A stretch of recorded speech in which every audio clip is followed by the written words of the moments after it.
23-year-old Jonathan Lelenguiya died in a cold blood after an unknown number of dogs jumped a fence of the Swami container depot company to access Malplast company, where he was security officer, mauled him, leaving him with over 55 stab wounds, which caused bleeding, dying on her way to the hospital. The family now wants justice on their own, as they say the company neglected their dogs and left them unmanned, hence causing death. Rapid Response Officer Haki Africa Fredrick Ojiro condemned the act, saying police have not arrested the owner of the dogs. He promised they will hire lawyers for the family to get justice. After the postmortem report, the government pathologist present Peter Ndewa Said death was caused by overbleeding caused by multiple bites of blood vessels. Fredrick Ojiro urged Kenyans who have dogs to ensure they follow the law and follow safety measures to handle them. Leo hii tumeungana na familia ya Jonathan Lelenguiya ambaye ni Mkenya mwenye alikuwa anafanya kazi ya askari ama watchman kwenye kampuni moja hapa Mombasa Road, na kwa bahati mbaya tumepata ujumbe kwamba umbwa kutoka kwa kampuni jirani lilimvamia, kumuuma mara kadhaa na kumuua. Na kitu ambayo inatushangaza sisi kama shirika la haki ni kwamba mpaka saizi hakuna yoyote ambaye ameitwa na hata kufunguliwa mashtaka kwa ajili ya haya mauaji. Jambo lingine pia, tuko na familia hapa vile nawaona, na wamelia wakisema kwamba wenzao ambao pia walikuwa wanafanya kazi kama maskari pale wanahujumiwa, wananyamazishwa na mapolisi na wenye kampuni ili wasiseme ukweli ambao walishuhudia wenyewe. Kwa hivyo sisi kama shirika tunasimama sawia, imara, kidete na familia hii.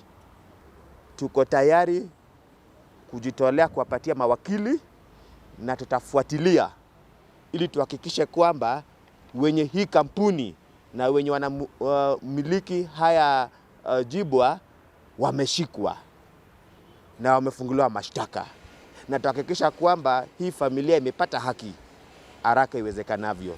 Kwa hivyo sisi tunaomba IPOA waingilie hii maneno, tutawaandikia barua rasmi.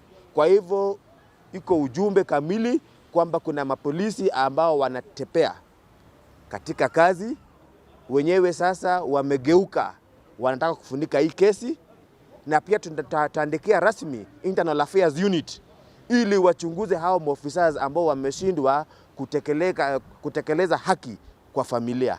Ile maneno yenye iko ni kwamba umbwa ama hizi jibwa zilikuwa za jirani, lakini vile walivyofunguliwa kwenye zile makonteina wakaruka fence wakaenda kwa jirani na wakapata huyu kijana mdogo, huyu askari, na katika postmortem report hizo umbwa kwenye kichwa, zikamuuma kwenye miguu, zikamuuma kwenye limbs za chini, na kwa sababu ya ile overbleeding, jamaa alikufa wakati alipofikishwa hospitali.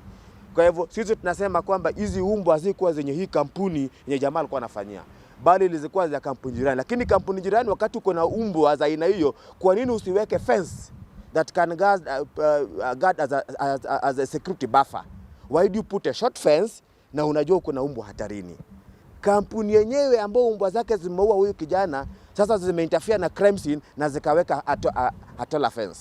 Kwa hivyo hiyo tunasema is interference with the crime scene, and we are demanding that the investigative agency come to this issue and arrest these individuals who are trying to interfere with the crime scene. We are counting about 55 20 plus 15 penetrating plus 20. stab wounds, yeah. You know, that is something penetrating. So quite a number. In between the... Yes, bleeding. There are multiple severe blood vessels. You can imagine, eh? So bleeding. Huyo ni ndugu yangu. Tuliongea na jamaa mbeleni, wakasema iko umbwa yenye iko hatari kwa hiyo kampani. Hiyo kampani inaitwa Swami. Sasa yeye kulingana na mimi kupigiwa simu kufariki kwake, nisikia ameuawa na maumbwa. Sasa kuja kwa hii mosha niliona ya kwamba jamaa yenyewe aliumizwa sana sana, sababu jamaa kuna mainjury mkono, ameumwa mkono, nyama hakuna, kichwa ameshikwa huko koo, miguu kuna maalama kabisa. Sasa sisi kama familia tunalilia haki ya kijana yetu.